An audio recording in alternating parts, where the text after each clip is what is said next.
Hey, what's going on, everybody? This is Quicksmoke, your host for Cooking with Quicksmoke, and today we are going to make Yorkshire pudding with a roast.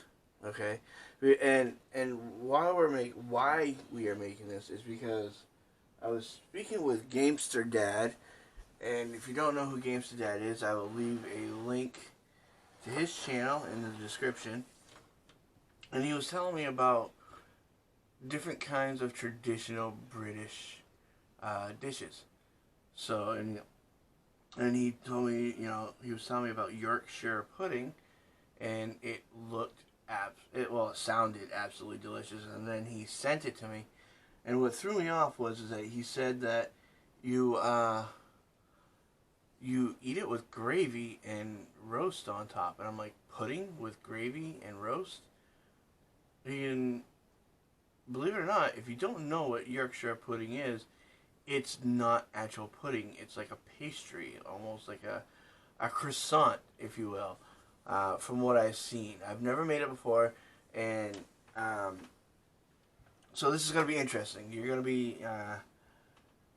be experiencing this with me, and hopefully we don't screw it up and our friends over the pond be like, oh, you bloody idiots. You knackered it again. So, anyway, I digress. Let's get to it.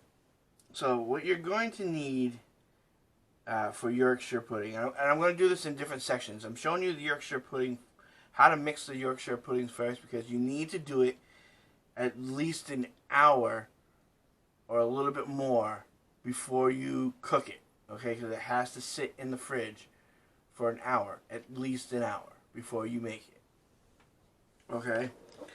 Now, I tried converting this over the best I can. I hope this comes out because every ingredient direction I found was in milliliters and grams, and I don't deal in milliliters or grams. I deal in cups and spoons and tablespoons, teaspoons and tablespoons.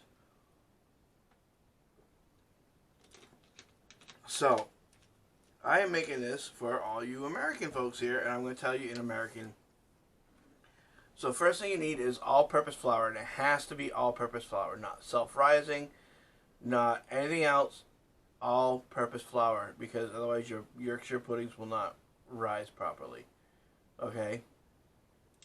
And it's about a cup and a tablespoon. Okay? So you just put that, let's just put that right in there. Okay? And the way I was shown or told is you make a little bowl in the middle of the flour, and the next thing you're gonna need is 4 medium-sized eggs. Let's try to do this without getting any shell in there. And while I'm doing this, I do want to recommend that you check out Vaultgirl's and Japic's cooking playlist. It's called Geeks and Gamers Can Cook, and it's made up of a cooking playlist from people like you and I. Well over 200 cooking recipes supplied by Japic as well as Vaultgirl and all of us in the community. So yeah, the links in their channels will also be left underneath, so you could find this cooking playlist. If you have, like I said, it's got I always say this, it's got over 200 recipes in it. If you can't find something to cook, there's something wrong with you. Alright, so now, getting back to this, I'm breaking up my yolk. We're gonna mix it in, bringing the flour in a little bit at a time. We want to get it completely mixed in. Well, that's not a little bit at a time, but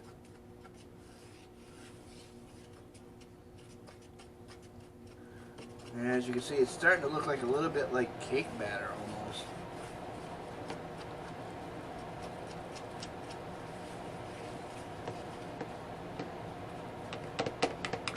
This is probably not the best mixer to use with this.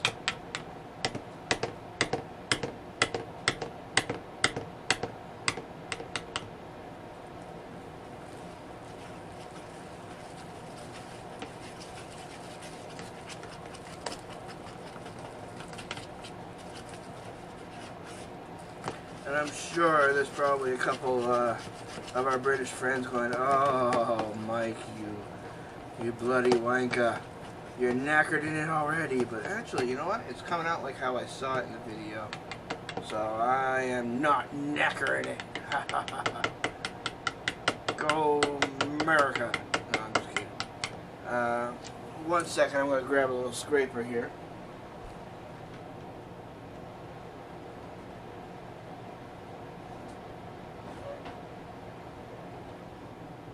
Alright, I just want to make sure that this is properly mixed.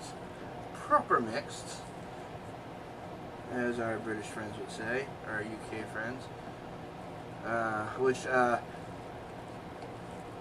going into lockdown next week, so, you know, good luck, guys. Best wishes for you. Stay safe.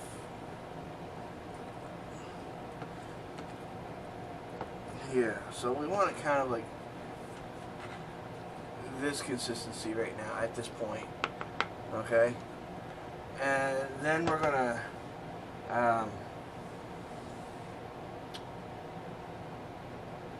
we're gonna mix in the milk. Sorry, I wanted to say something else.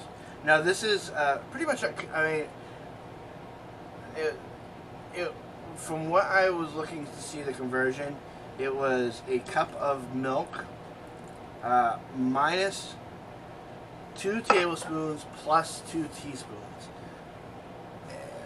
A cup of milk. A little under a cup of milk. Okay?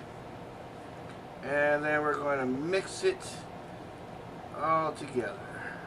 You don't want to make it very frothy, so you don't want to whisk it too much. Very fast. You want it to, you just want to mix everything in till it's smooth. And believe it or not, I mean, it doesn't take much. I mean, I'm barely moving, and it's mixed it in pretty well.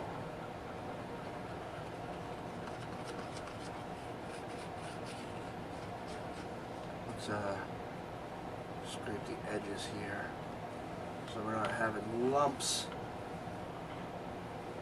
I hope you guys can see this well. It's not too bright for you. I'm still trying to figure out this new light I got, this new lighting system.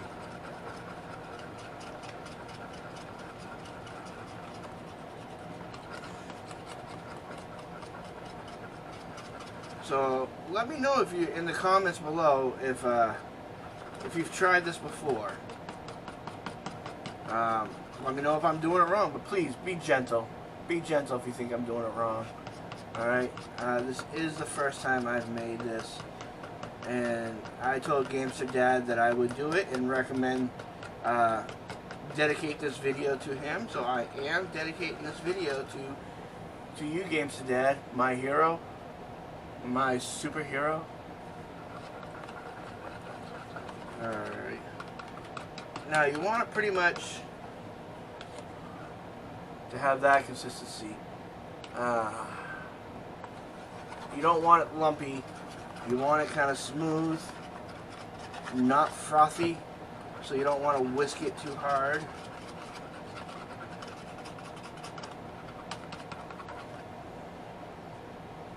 That looks about right. I mean, that's what it looked like in the video that I saw. So this next part is, it's up to you. This will make 6 large muffins, if you have large muffin pans, or I believe 12 of the smaller. I thought I had the larger muffins, which would be better for the roast, but I only have small ones, so it'll make 12 small muffins, or medium muffins, whatever Now this is the part that I'm gonna explain this to you. It's gonna be very important that you get this. Okay. You need to put it in something that you can pour with. Okay, and pour fairly quickly. Okay, and I'll explain to you why when we get to the bacon part of this. Okay. And what? So I don't have a big enough. Oh shit! Look at that, man down. I don't have a measuring cup big enough, so I'm using this pitcher right here. Okay. I'm just gonna pour my batter right into the pitcher.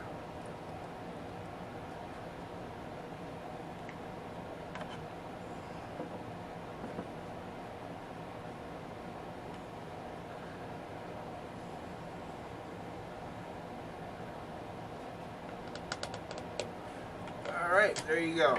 And now I'm going to put it in the fridge. I'm going to put it in the fridge for an hour. Alright? And when we come back, okay, you're going to get a little confused. Okay? Because when we come back, I'm going to show you what to do with the roast. And how I cook my roast for this. In the crock pot. And then we're going to go... once the roast is in the oven, in the pressure cooker cooking, then I'm going to show you how to make these in the oven. So, you can stick around for the roast, or you can fast forward to putting these in the oven. It's up to you guys. So, I'll see you in a little bit. Alright, we are back, and now what we're going to do is put our pot roast in the pressure cooker to be cooked. And the first thing you need to do for that is we need to brown the pot roast. So we're going to take our, I don't know if you can see, over here is my pressure cooker right here. We're going to set it to,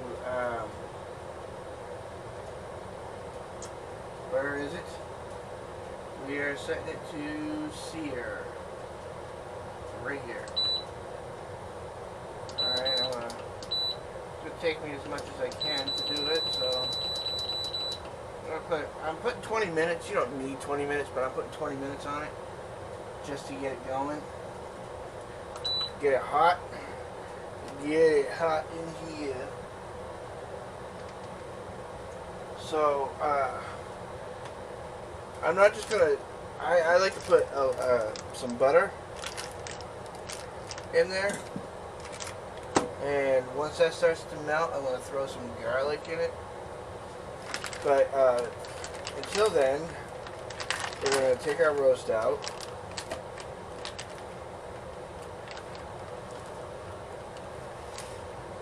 Okay.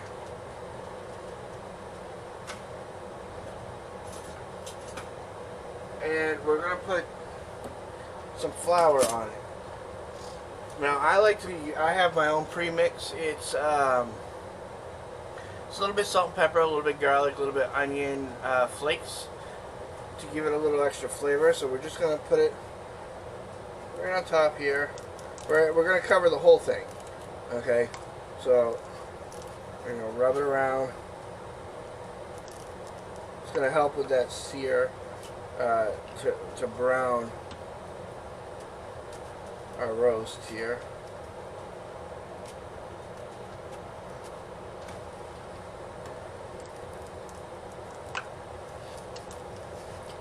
Make sure you cover every inch as best as you can.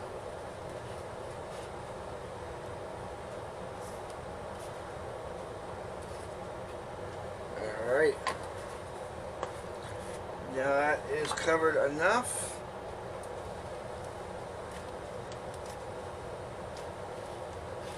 Check our butter. Our butter is starting to melt, so we're going to put a little bit of fresh garlic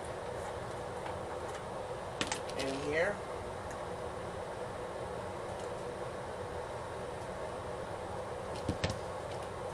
I love cooking with garlic. I cook with it all the time. Now I'm just swishing the, making it so the butter's melted all around.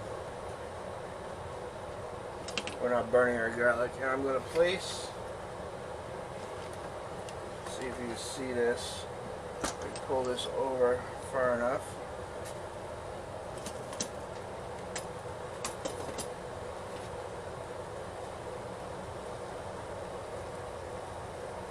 There we go. And I'm just going to place my roast down, and I'm going to let it cook for a few seconds on each side.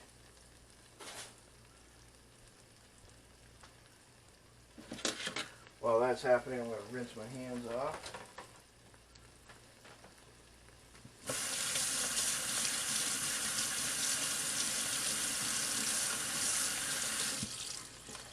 Now I like cooking my roast in the pressure cooker because it makes it nice and moist, and it like falls apart the minute you touch it, which is what I really love. I really love that. It's nice and tender. I mean, like it's just, to me, it's my favorite way of cooking a roast. I have cooked it in a pressure cooker, which it still comes out good, but you gotta cook it all day. Tell me down in the description of how you like to cook your roast.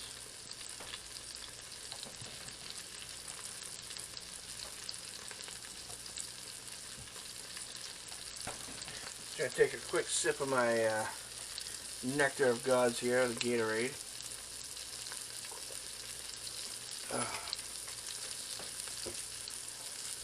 Now remember, we're not cooking it at this point. We're just browning it. So we're going to flip it over.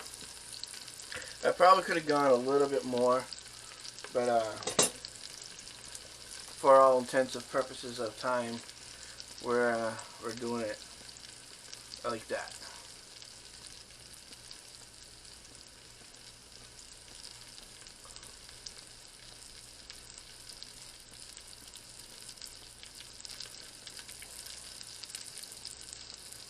Do a little song, make a little love. Get down tonight. Get down tonight. So I know this video is a little bit out of order. You know, I showed you how to mix the Yorkshire pudding. Now I'm going right to the roast. And the next step, we are going to be make the Yorkshire puddings. That's going to be the toughest part, and it's the part that I'm most nervous about. So, pretty much when this is all browned up, the next thing I'm going to do with it is I'm going to put a little bit of French onion soup inside, some beef broth, and I'm going to set it for 1 hour and 40 minutes to cook. So I will bring you back when it's time to start the Yorkshire puddings. Okay, now that our roast is in and pretty much is almost done. Well, actually is done. I kind of timed this wrong. So you gotta get your timing kind of right. We preheated our oven to 425 degrees. And now we're gonna start to make our Yorkshire pudding. Because I'm using this type of, let me adjust this light. No. There we go. It's a little bit better, I hope. You'll probably be seeing lines through this. I'm sorry. Anyway, so now that we got our pan, it's not a non-stick pan, so I'm going to spray all over.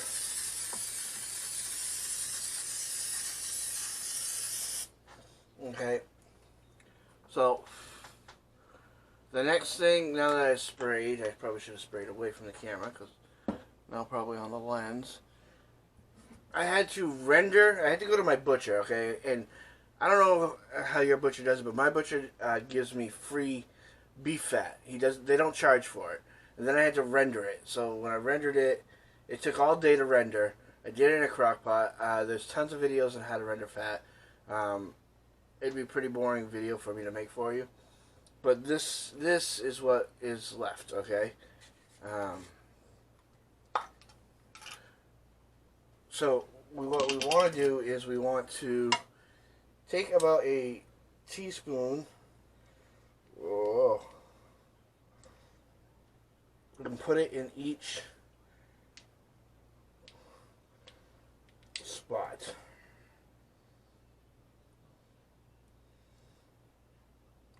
Now you can use vegetable lard if you want to do this completely vegan.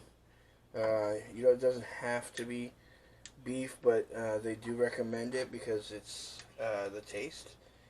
I don't know. Couldn't tell you if I know the difference or not because I haven't done it. This is my first time.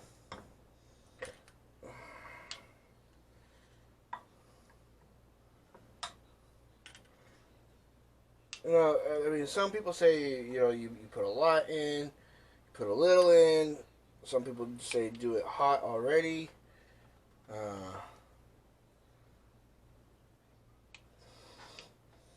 don't know, I guess it's just trial and error.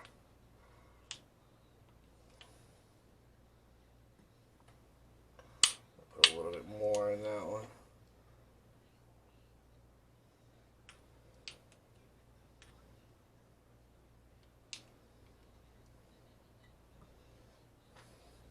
Alright, now that that's done, we want to put it in our oven, okay, for 10 minutes where it's kind of smoking hot. Like you'll see a little smoke from it, but it's not burning.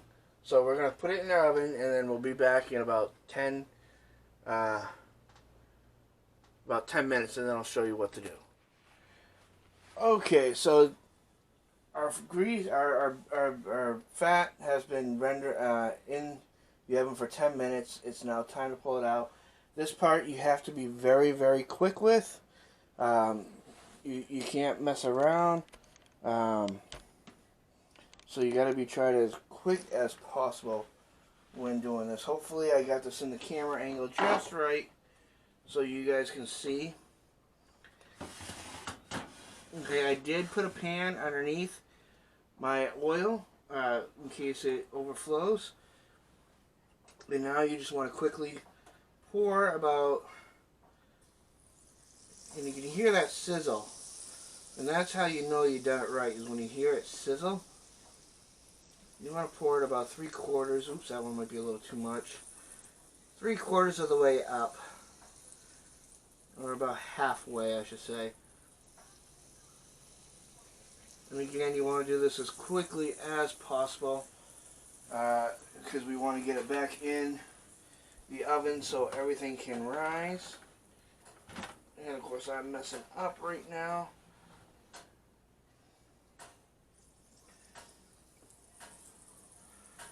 Come on.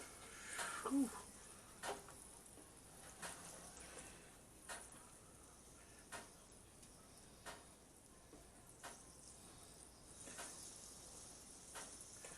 Oh, that oven's hot. And I did mix a little pinch of salt and pepper into this. So it looks like we got all but 3, but 2, so that's fine. Whatever, it is what it is. So we're going to put this right back in the oven. And this is the very, very important part, guys, okay? You do not want to open this oven for another 20 to 30 minutes. Not even to check it, okay? If you open it up, your Yorkshire puddings are going to fall flat. So we're going to set our timer for we're going to set it for 25 minutes, okay? So let's see here. Hopefully you can see this. 22, 23, 24, 25. 25 minutes. And we'll be back in about 25 minutes, guys. Alright. The alarm's going off. Let's dismiss that. Let's check it out. Where did my oven mitt go?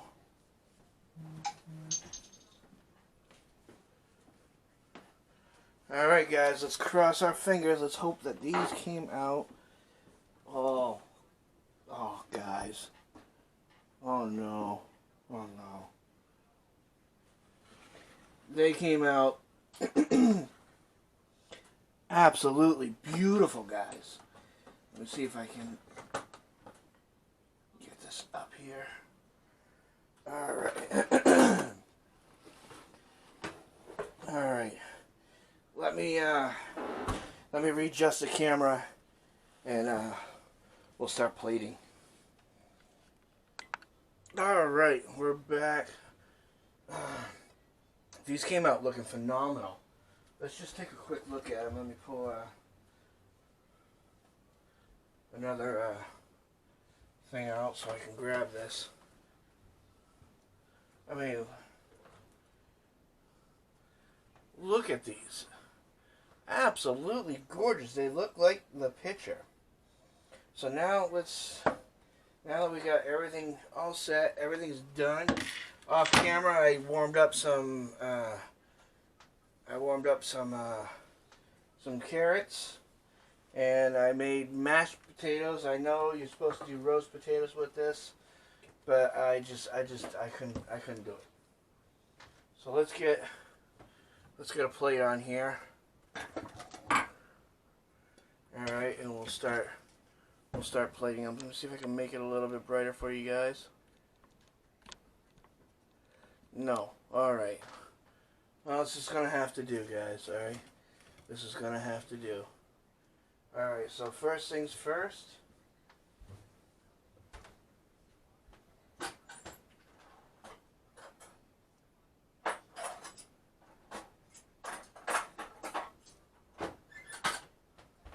Let's get our utensils out. Alright. We'll start with the instant mash. Alright, well,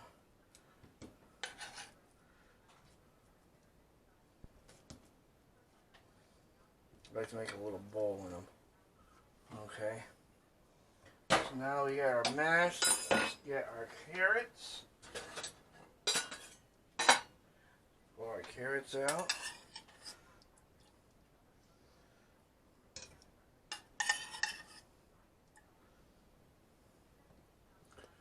Alright, now the next, and I want to show you this, guys, because this is, from cooking this in the oven, alright, hopefully you guys can see this, it just crumbles apart, look at that, just comes apart.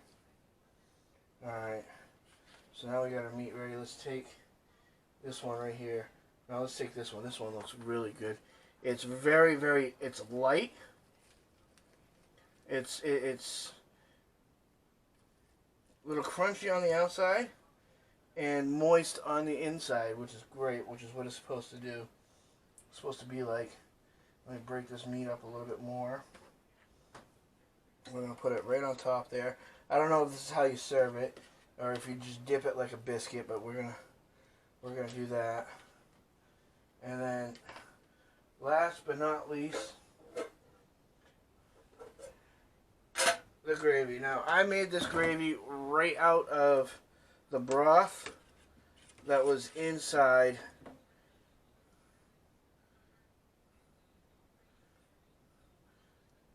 cooking with the roast.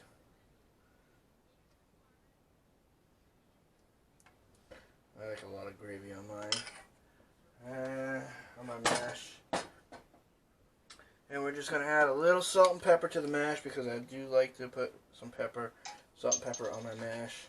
Let's give a quick taste of the gravy. That gravy looks good. A little bit of salt. Let me see if I can get this to be a little bit better look. Sorry for my reach, guys. There. Let me move it. There you go. Alright, so first thing we're going to try is we're going to try a little bit of this Yorkshire pudding with the gravy. Again, I'm probably even eating it wrong. little bit of roast. Take a look at that, guys. There you go.